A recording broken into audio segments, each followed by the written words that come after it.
Happy Thursday, everybody, and welcome back to Designing Growth. My name is Sam Cholbowski, joining you for another episode. And this week, we have Megan Weeks joining us on the podcast. Megan is the owner of Megan Weeks Design Co., which is a graphic design and brand consultancy based in Nevada, who helps wellness businesses create, refine, and develop strong brands that work across all platforms. Megan, how are you doing today? I'm doing good. Thank you. Thanks for the intro.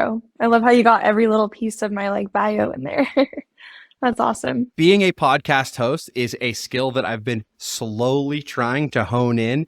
So I appreciate the I'm kind already words. impressed. So Megan, what I typically like to start off with asking all of our guests, and a question I want to ask you, is what led you into starting your own business? So basically 7 years ago, I was still in college, and it was like my junior year of being in college. And that's when I first sort of got introduced to like using Photoshop for graphic design. So I remember one of our school projects, and I majored in journalism. So it was kind of unusual to be doing design projects, but one of our projects allowed us to create a flyer for like a local business in our city. And that's when I first got like a taste into graphic design, but I still didn't really understand that it could like become a full-time career. So I didn't dive into it as much as I kind of wish I did back then, but I definitely like found myself loving it, and it felt like a passion for me, like from the get-go. And I even remember like when I was really little, just always being drawn to like creativity and crafting and projects. I first got a little bit of a taste in graphic design, and then I started going down the photography career. And that's what I really wanted to start doing, was like wedding photography and being a full-time photographer. But I thank that passion of mine in photography so much now, because that's what really allowed me to learn Photoshop and the Adobe programs. And then right after college, I was working at a marketing agency, and that was when I really started using graphic design. I was able to create websites, I was able to create logos, and I was still using Photoshop. I wasn't even like super comfortable with Adobe Illustrator or any of the other programs yet, but that agency that I was working for, they ended up going under. It was kind of interesting to see, because I learned a lot with like the project management situation at that company. It opened my eyes just how to work together as a team with clients. When they went under, that's when I got on Upwork, which was that freelancing platform. And that's when I started doing freelancing on my own. So 7 years later, I finally took the leap into running my own business. So this is only my first year as a full-time graphic designer. I've always been doing it as like a side hustle, but this is my first year being full-time with it. And I actually didn't know that until right now, and that is super exciting. So, I mean,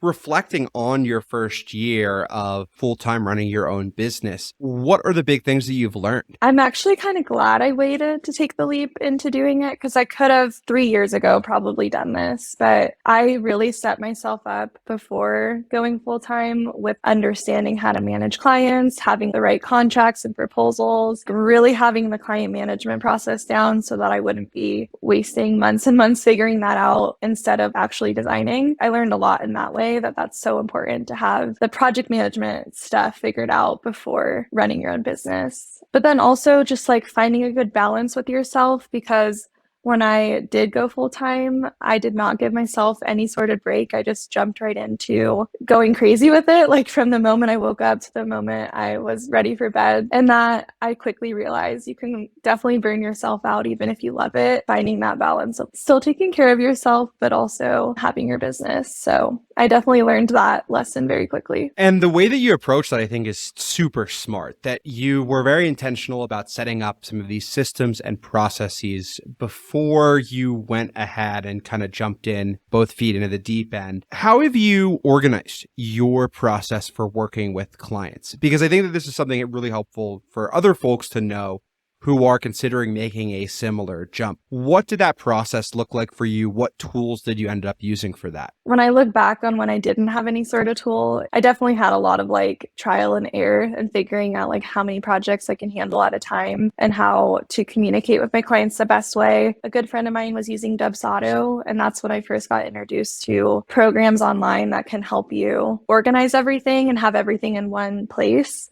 So that's where I have it currently. I have different different areas of where I'm organizing things right now. Like I have my Google Calendar, and I have Dubsado for the contracts and proposals and more of like the forms that I need. Very cool. Very cool. Getting clients, something we talk about a lot on this show. What have you been doing to get clients? Are you still on Upwork, or are you getting also, a stream of clients just like through your own marketing? When I was working at the agency, I always made sure to like never burn a bridge and make sure that I was showing up as my best self. And I think that was what really helped me when I first kicked off doing it on my own, because word of mouth is so huge, especially where I live. Like our city is pretty small and people talk, and you'll be surprised at how many people need graphic design help. So that's what really helped me in the beginning. And then Upwork was so successful for me 4 years ago. I feel like it's gotten so saturated now. And unfortunately, there's a lot of people on there that charge nothing for a logo. So it's hard to compete with that on Upwork.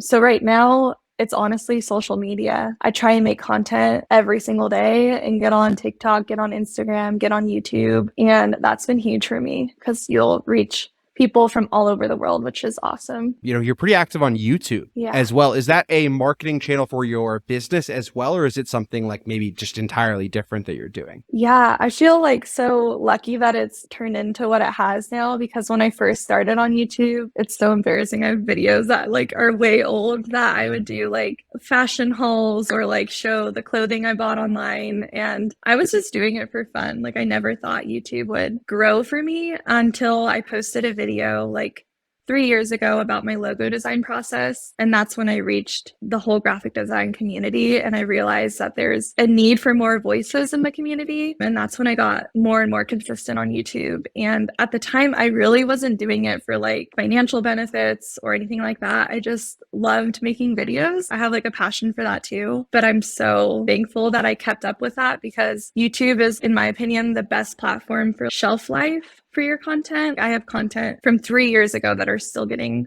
a ton of views, and that's been so helpful for me in my business, and I would recommend it for anyone. But it's funny how those things, if you are like the entrepreneurial type, how those little passion projects either evolve into something you didn't expect it, as the case with your YouTube video, or provide you the skills for something that you need later on down the road. A couple months ago, I had a food podcast I was doing with my friend. That's awesome. We were just kind of talking about food and food stories. And that was how I really learned like the ins and outs of podcasting. And that didn't go anywhere, but it set me up to be able to record this show each week and to suggest it. Yeah, no, I'm a huge believer in that. Like, some of the things I've said yes to in the past definitely like could be considered a failure or whatever, but it led me to more opportunities. Yeah, I'm a big believer in that too. So I wanted to switch gears completely. Okay.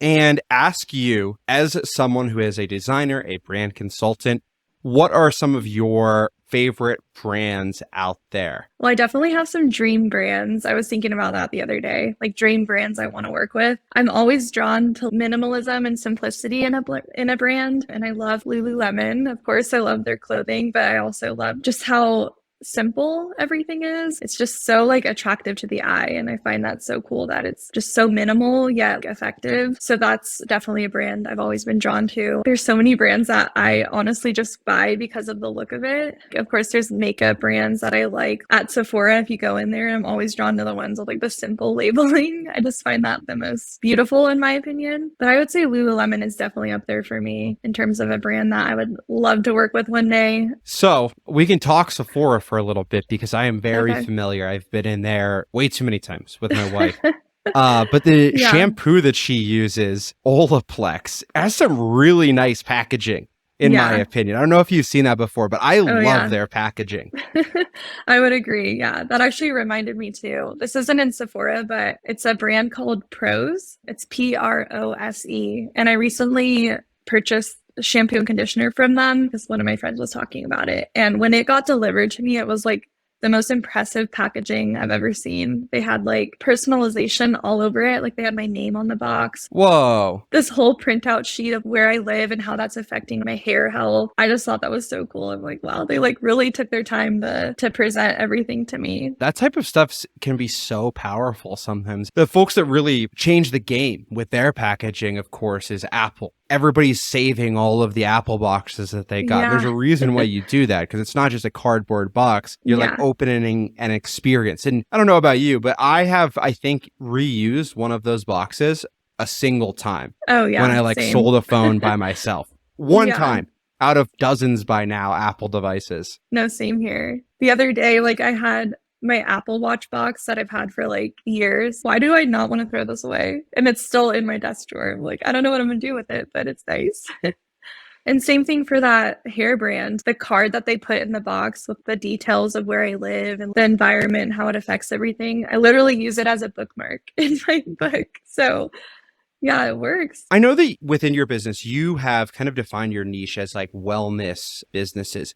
How did you decide on that? Was that kind of a slow evolution, or was that something that you just said, hey, this is where I want to be, so this is what I'm going to kind of associate myself to? How did that process of niching down come about for you? Yeah, that's a good question. So actually, this is a part I skipped over, but before I majored in journalism in school, I was going for a nutrition major. I've always been passionate about just wellness, nutrition, and everything to do with that, but I'm terrible at science. So I changed my major quickly, but I always knew that was also a passion of mine. Before I niched down, I was like really afraid to niche because I was afraid I was going to miss out on other people not in the wellness industry. I really like working with everyone, but I just found myself saying yes to projects that were below my benchmark pricing and that just weren't really fulfilling me as much as wellness companies were. So that's when I decided, why don't I just combine those two passions and show up as an expert in that industry visually for the wellness companies. So far, it's been great. And I feel like it's allowed me to connect with more wellness companies. So ultimately, it ended up working in my favor. But it took me a long time to take that leap into niching because it is a scary thing to do when you are afraid you're going to miss out on things. But I still get inquiries that aren't sometimes wellness companies. And that just proves to me that you're still going to talk to people that aren't specifically in that area, no matter what. The process that you described and kind of how you found that niche over time is something that I've seen personally when we were running Brighter Vision, and is something that I've kind of openly told people. You have to look at the people that you have worked with and the businesses you've worked with previously and see what made that work, but also understand the type of business that I want to work with as well. And when those two things kind of synergize, that is the moment that it seems like at least most of the people I've asked this question to, where they're like, yes, this is what I should be doing. This is my niche. So it takes a little bit of time. And I think that the example you had shared, how you were doing work on Upwork originally, that's like a great way to build a portfolio if you are a new designer. Totally. But I do think that that moment where you have to decide to change the messaging on your website, change your positioning, maybe alter the services you're providing, it can be scary. And it's been scary for me. I know you had said that it was a little nerve-wracking for you, but I guess what I'm trying to say is if you make the jump, it's going to be fine. And there's a lot of benefits you can get from that. Totally. Like you said, I recommend that for new designers to not come out the gates with a niche if you don't really know if you like working in that area. I think a lot of times it might sound really awesome to work for a certain industry, and then it just isn't as great as maybe you think it might be, or like it just might not live up to like what you thought. So I think experimenting and getting that experience before deciding is really smart. Like I said, you're not really going to miss out on clients. They're not going to be like, I'm not talking to her because she's only wellness. They're most likely still going to reach out to you if they like your work. And that's something I had to kind of learn too. I wanted to talk a little bit further about client process. And in the first year of your business, you shared some kind of lessons that you had learned. And that was one of the big things, having a process for that. What are some of the challenging hurdles that folks who are going full-time into their design business might face when they're managing multiple client projects at once that you've experienced lately, and how did you solve those things? There's definitely a lot of things that can happen. And I feel like something that you can't always plan for is the project not going exactly through the timeline as you wanted it to, because there's been lots of times where I know how many projects I can handle at a time, but if that branding project goes past the 3-week mark that we planned for, it might run into my other projects, which will require me to be a little bit overwhelmed and have a lot on my plate. So making sure that you account for like additional time that could potentially happen that you might need is important, because I used to tell clients, oh yeah, I can do your logo in like 2 weeks. But now I tell them like 4 weeks. It's better to provide it sooner and surprise them that like we finished it early than to have to tell them it's going to take another 2 weeks. That's something I had to kind of learn is it's okay to tell them it'll take some more time, and also to let them know the amount of time it will take is dependent on the feedback I get and how quickly you respond. That's something that's really important too, because that can quickly get out of hand if everything gets run into each other and you have 10 projects at once. And that's happened to me before and it's overwhelming. So under promise and over deliver was something that we basically had written on the wall at Brighter Vision, where like exactly what you just said, tell a client it's going to take longer and surprise them. That's going to be a lot easier. And you're going to get a lot less pushback than if you're consistently setting up these deadlines for yourself that are unattainable. Because when you are the business owner, you ultimately control the timelines. And if you are too busy, it's a change that you can make. Exactly. So important. The worst news to tell them like, oh, it's going to be another month now. Sorry. That's definitely part of the process that I had to kind of learn as I went. But then also making sure that you have a good communication style set up. I remember in the past, I didn't really tell them I only like emailing, or maybe we should just hop on calls. So there was clients in the past that would text me and talk about work on text, and that just also would get overwhelming. So I think having a good process up front of how you prefer to communicate, setting those boundaries in your business too is important. I love that point that you've made. And it's something that seems like on the surface is pretty simple, but once you get into it is something that is complex to an extent. But the reason why it's complex is because it's so incredibly important. If you're not controlling the medium of communication, and communication is happening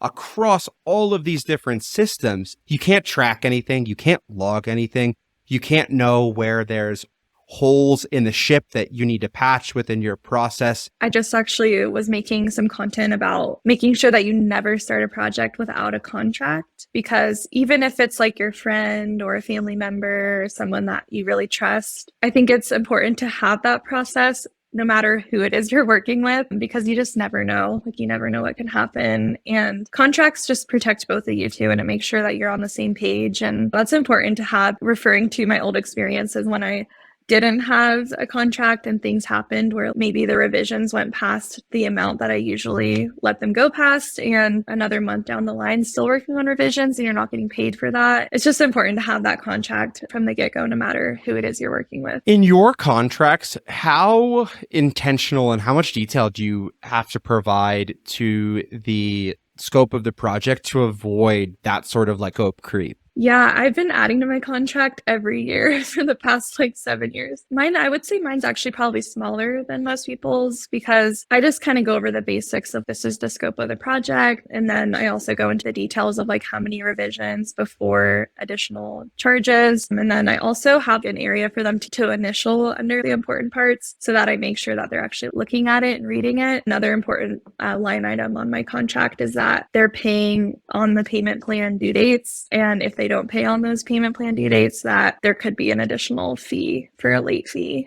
Because I've had clients in the past where they think that since the project isn't moving along as they thought it would, that they don't need to pay until they get that next deliverable. But in reality, it's just that's the payment plan that's set up and that's what they need to follow. So I have like line items that kind of go over those types of things. When I've had to like bring contracts into conversations that there was an issue for whatever reason, a contract is almost like a third party arbitrator for that conversation between the client, basically calling over your manager to explain the rule to them. Yeah. So you don't have to bear that blame, but you can say, yes, hey, I put it here. I clearly explained it. You need to pay even if this isn't going to the schedule you had in mind because of X, Y, and Z delays on your end. So totally. Yeah, it's some really phenomenal points about that, and something I haven't really talked about recently, but is so incredibly important to your business and the health of it. Yeah, definitely. Definitely an important part of the process that I recommend doing before you even start the designing. Super important. And in the future, our goal of what we're trying to do here at Motion.io, just a shameless plug, is, right now we're focused on like what happens directly after the contract to the end of that project. But within a couple months, we hope to build out full contracts, invoicing proposals right into the platform So all of that can be managed in like a streamlined system. And Awesome. you can do things like how you mentioned, where you don't have all of these communication channels, you just have one, which is what we Yeah, hope Motion.io will become. So that's awesome. outside of work, what do you like to do? I actually play soccer. I play on an indoor soccer team, and then so I'm not a reader. I usually hate reading, but I've been reading the Colleen Hoover books. I don't know if you've been hearing about that. No, I haven't. They're addicting. Like I've been reading those in any free time I can get. And sometimes that's hard to come by, especially when you have your own business. You have to kind of make the time to go do those hobbies and do those things, but her books are so good. So I've been reading those a lot, and honestly just hanging out with my boyfriend and my cat, making sure that I do step away from the computer and, just like live your life too. Because I think what I said in the beginning of not knowing how to find that balance at first and just working all the time, it definitely was catching up to me. And I felt like I wasn't showing up as my best self every day because I wasn't allowing myself to go get my workout in or go enjoy my time with my boyfriend and my cat and like doing those things that fill you up and make sure that you can show up your best self. So it is important to have those hobbies and get outside and step away. And actually, I have realized that stepping away and doing things that aren't related to my work makes me more creative. So I'm a big believer in finding those hobbies outside of work. Yeah, and it's a really interesting point to me because, yeah, you are a creative professional and you need to have the energy to put that creativity into your business. I feel like if you're caught up so often in the day to day that you don't have a time to step away, it's like, you'll just get beaten down day after day trying to rack your brain for new creative ideas. I'm sure a lot of creatives can totally resonate with this, but not every day I'm feeling my most creative. I get creative at certain hours of the day, and I've had to kind of learn what hours those are and really just diving into those times of the day. When I quit my 9 to 5 job and took my business full time, I would feel so guilty not sitting at my desk from 9 to 5. And it was like the weirdest mental thing I had to get over because I can work on my own schedule now. And if I design better from like 3 to 5 o'clock, I can just work during that time if I'm my most effective. Because in the morning, I'm still kind of waking up. And I've had to learn that over time too. It's okay to have my morning to do the things that make me show up the most creative later in the day. As a business owner, it's like you have that freedom and you've done the hard work to create that freedom for yourself. And I think that if you're not leveraging that to a certain extent, why are you doing it in the first place? But I do resonate with that a lot, that wanting to sit at a desk from 9 to 5 from like normal working hours. Yeah. But then after time, and this is something I've recently gotten over, you realize that like, if I want to go do something else, if I have like stuff I need to go do around the house or I just want to take a break, I can come back to this and work on it later at 9 or 10 o'clock if I want to. So 2 final questions before we sign off here. One, kind of fun. Second one, more business. First one, the fun one. So I saw that you have this video series that you did for a little while, the Wine and Design series. As somebody who is, really just getting into wine like over the past year, what are your favorite types of wine to drink? Any go-to bottles, go-to regions, flavors? Yeah. Let it fly. Yeah, I have a favorite. It's a little more pricey at the grocery store, but it's Meiomi, the Meiomi Pinot Noir. So good. But that's usually like an occasional bottle because it is a little pricier. But I also really like the Trader Joe's brand of their organic wines because I've been trying to do like more of the organic wines because I've heard that it has less like sulfites and it's supposed to be better for you. Trader Joe's organic wine is so good and it's really affordable too. Meiomi is one that I've had before. It's actually a bunch of my in-laws like really love it. And really wine prices where they live, it's like, kind of deeper in Colorado. Okay. Or, there's a bigger markup out there. So they'll come down to here in Denver and buy it because it's, that's awesome. I think $4 or $5 cheaper. So I need to do that. Fly to Colorado and bring a suitcase. thanks for answering the fun question. Final question for this episode. If people want to learn more about you, they want to see your content, where should they go? Yeah, so I am the most active on YouTube, and you can just type in Megan Weeks and that'll come up on YouTube. But I'm also on Instagram and TikTok at Megan Weeks Design Co.